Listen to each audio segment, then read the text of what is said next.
पिछले एपिसोड में हमने देखा था कि टैन यू ने डेथ मैच में ये टियान को मार दिया था और टैन यू को ड्रैगन लिस्ट में 40वां रैंक मिल गया था। अब ग्रेट एल्डर बताते हैं कि मेटेओराइट वैली एग्जाम में केवल वही स्टूडेंट पार्टिसिपेट कर सकता है जो ड्रैगन लिस्ट में शामिल होगा। इसके अलावा वहाँ सेक्ट की तरफ से डायमेंशनल स्पेस रिंग भी प्लेस किया जाएगा, जहाँ के 1 दिन की ट्रेनिंग यहाँ के 10 दिन की ट्रेनिंग के बराबर होगी। यह सुनकर आउटर गेट के स्टूडेंट काफी खुश होते हैं क्योंकि उनके लिए यह चीज काफी कीमती है। फिर ग्रेट एलर आगे बताते हैं कि 4 मैजिक और अल्केमिकल अरे formation basic, spiritual, artifact, master, holy level, fairy और गॉड में बटा हुआ है। जिसके पास भी हाई लेवल क्वालिफिकेशन होगा उसे सभी 9 पैट्रियर्च का फेवर मिलेगा और वह डायरेक्ट स्टूडेंट के रूप में एक्सेप्ट होगा, जिसके बाद उसे पैट्रियर्च का असली आइडेंटिटी भी दिया जाएगा। यह सारी बातें सुनकर सभी स्टूडेंट काफी खुश होते हैं और ग्रेट एल्डर सभी को इसके लिए तैयारी करने के लिए बोलते हैं। इसके बाद हम वेंग को देखते हैं। उसके पास एक आदमी दौड़ता हुआ आता है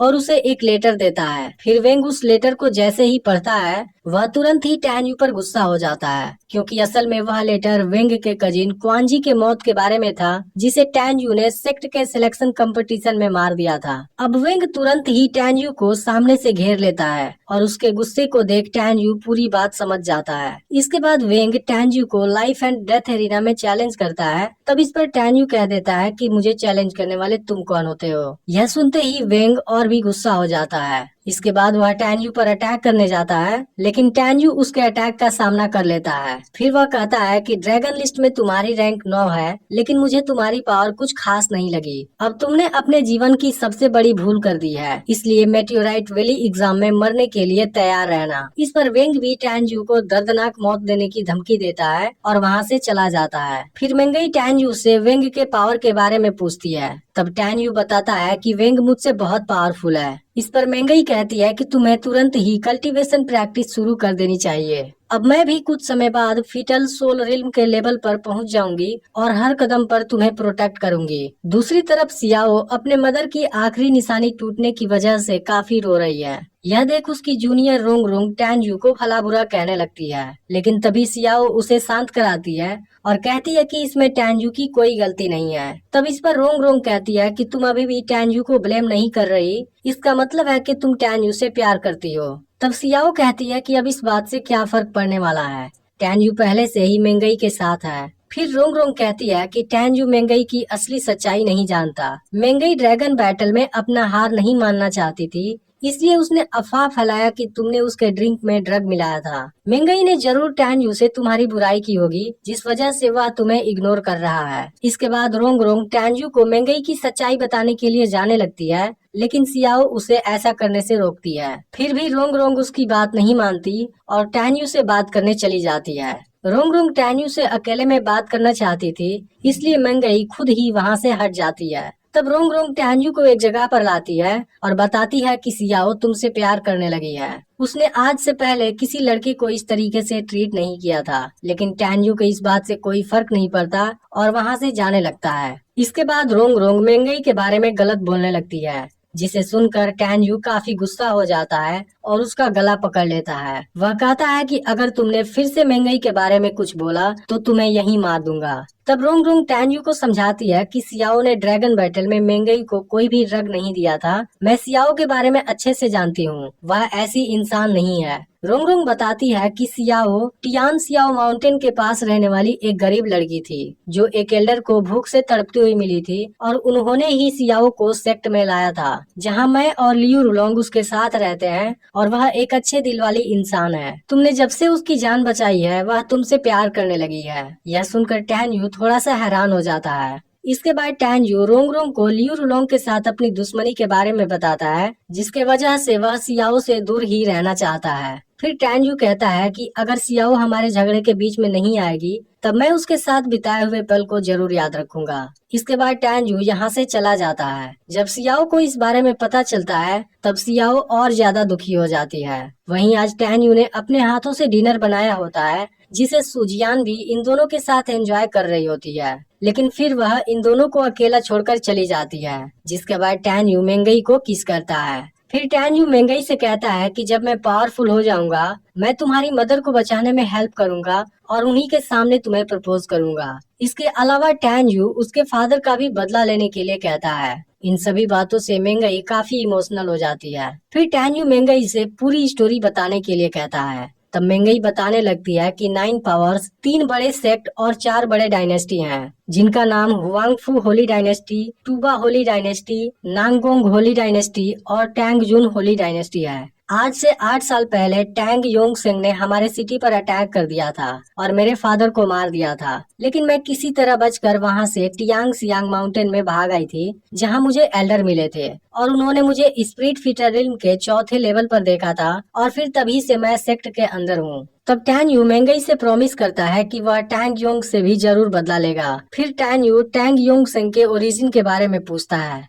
तब मेंगई बताती है कि मुझे उसके बारे में पता नहीं है, लेकिन मेरे फादर ने मरने से पहले 2 एंशिएंट वर्ड बोला था। फिर मेंगई बताती है कि टैंग योंग सेंग से बदला लेना इतना आसान नहीं है। अगर हम सेक्ट की पूरी पावर भी लगा देंगे, तब भी टैंग जुन होली डायनेस्टी डिस्ट्रॉय नहीं होगा। इस पर टैन यू कहता है कि तुम मुझ पर यकीन करो, चाहे तुम्हारा दुश्मन कितना भी पावरफुल क्यों ना हो, मैं उसको बर्बाद कर दूंगा। इसके बाद मेंगई टैन यू को अपने दुश्मन की पेंटिंग देती है और फिर टैन यू मेंगई को किस करता है। इधर लिंगहू अपने लोगों से बताता है कि मेटेओराइट वैली का क्वालिफिकेशन एग्जाम 2 साल तक चलेगा, जिसमें टैनयू को फीटल सोल रिल्म के लेवल तक पहुंचने के लिए कम से कम 4 महीना लगेगा, लेकिन तुम सभी इस लेवल के बहुत करीब हो, इसलिए तुम्हें वहां पहुंचने में केवल 2 से 3 महीने का समय लगेगा, जिसके बाद तुम बहुत आसानी से उसे मार दोगे और इसके लिए मैं तुम्हें बहुत अच्छा इनाम दूंगा। दूसरी तरफ टैनयू को मारने के लिए लियू रुलोंग और वेंग म्यूरोन कुन से मिल गए हैं। फिर म्यूरोन कुन अपने लोगों से कहता है कि टैनयू को मारने के लिए 10 मिलियन, सुजियान को मारने के लिए 3 मिलियन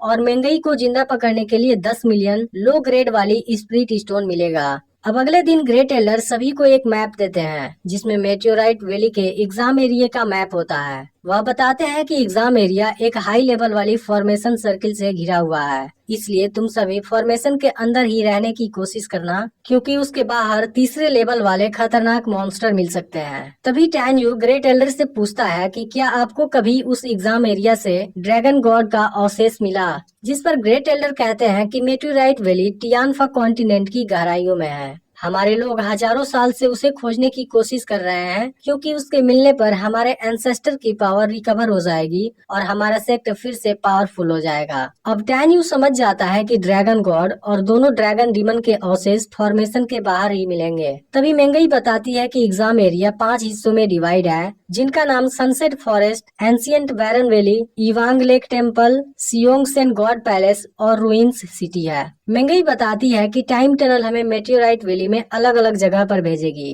तब टैनयू मेंगई से सनसेट फॉरेस्ट में मिलने के लिए डिसाइड करता है। तभी ग्रेट एल्डर बताते हैं कि टाइम एंड स्पेस टावर इन 2 सालों में केवल 1 महीने के लिए खुलेगा, इसलिए वहां पर ट्रेजर के लिए लड़ने के बजाय तुम लोग साथ रहने की कोशिश करना। इसके बाद great Elder teleportation formation activate कर देते हैं और सभी को टाइम टनल की दीवार छूने से मना करते हैं। अब कुछ समय बाद सभी स्टूडेंट मेटेओराइट वैली में टेलीपोर्ट हो जाते हैं और टैनयू भी एंशिएंट बैरन वैली में एक जगह पर आ जाता है, जहां से सनसेट फॉरेस्ट में जाने के लिए उसे इवांगलेक टेम्पल और सियोंगसेन गॉड पैलेस को क्रॉस करना होगा। तभी उस जगह टैनयू मिरोन कुन के 2 लोगों को देख लेता है और दोनों टैनयू से बचकर भागने की कोशिश करते हैं, लेकिन टैनयू दोनों को पकड़ लेता है। फिर उसमें से दूसरा आदमी टैनयू को सुजियान और मेंगई पर रखे गए इनाम के बारे में बता देता है, जिसे सुनते ही टैनयू काफी गुस्सा हो जाता है और उस आदमी को वहीं मार देता है। अब टैनयू समझ गया था कि उसके काफी दुश्मन फीटल सोल रिल्म के लेवल पर पहुंचने वाले हैं, इसलिए वह भी पहले रिफाइनमेंट लेवल पर पहुंचने का डिसाइड करता है, क्योंकि तब टैनयू अपने दुश्मनों का सामना कर सकता है और फिर मेंगई से मिलने सनसेट फॉरेस्ट जाएगा। इसके बाद टैनयू वहीं पर कल्टीवेशन प्रैक्टिस करने लगता है, जहां अचानक से एक दिन उसे 2 लोग बातें करते हुए नजर आते हैं। वह दोनों बातें कर रहे थे कि वेंग सियोंगसेन गॉड पैलेस में वेट कर रहा है। अब दोनों रेस्ट करने के लिए वहां रुकते हैं। तभी टैनयू उनके सामने आ जाता है। यह देख उसमें से एक आदमी टैनयू को मारने की बात करने लगता है, लेकिन दूसरा आदमी तुरंत वहां से भागने लगता है और अपने साथी को बताता है कि टैनयू अब रिफाइनमेंट लेवल पर आ गया है, इसलिए हम उसका सामना नहीं कर सकते। लेकिन अब बहुत देर हो चुकी थी और टैन यू उन दोनों को उसी जगह मार देता है। अब टैन यू भी सियोंगसेन गॉड पैलेस में जाने का डिसाइड करता है और दांतों को बाहर निकालता है, जो स्पिरिचुअल लिक्विड की वजह से अब पूरी तरह हील हो गया था और अपने एडल्ट स्टेज में भी आ गया था। इसके बाद टैन यू दांतों के साथ सियोंगसेन गॉड पैलेस के लिए निकल जाता है। टैन यू अनुमान लगाता है कि इसी जगह इविल गॉड को दफनाया गया होगा। इसके बाद वह अंडरग्राउंड पैलेस की तरफ जाने लगता है, जो काफी गहराइयों में बना हुआ था। अब टैन यू दांतों के साथ उस जगह आ जाता है, लेकिन वहाँ ड्रैगन के पैर के निशान से दांतों डर जाता है। तब टैन यू उसे समझाता है कि तुम्हें डरने की कोई जरूरत नहीं है, वह भी तुम्हारे जैसे हैं और यह निशान उस समय का होगा जब उन्होंने गॉड पर अटैक किया था। वहीं वेंग के आदमी को पत्थर के नीचे हाई लेवल वाली 3 बीस्ट सोल स्प्रिंग मिलती है, इसलिए वह तुरंत वेंग को इन्फॉर्म करने जाते हैं। लेकिन अब टैन यू भी वहाँ आ गया होता है और इनको देख रहा होता है। वेंग के आदमी बात करते हैं कि हाई लेवल वाली बीस्ट सोल स्प्रिंग बहुत कीमती होती है, जो फीटल सोल फोर्स को बढ़ा देती है। अब इस दौरान टैन यू इनके काफी नजदीक आ जाता है। तभी वेंग भी यहाँ पहुँच जाता है और हाई लेवल वाली तीनों बीस्ट सोल स्प्रिंग को देख काफी खुश हो जाता है। इसके बाद वेंग के आदमी वहाँ के पत्थर को हटा देते हैं और वेंग जैसे ही बीस्ट सोल स्प्रिंग को लेने जाता है, टैन यू तुरंत ही उसे वहाँ से उठा लेता है। अब टैन यू के इस हरकत से वेंग काफी गुस्सा हो जाता है और उसे मारने की धमकी देने लगता है। अब इसका अगला पार्ट भी कल शाम को अपलोड होने वाला है और इसी के जैसे ही एक और नई सीरीज भी आने वाली है, इसलिए चैनल को सब्सक्राइब करके नोटिफिकेशन को ऑल पर सेट कर लेना।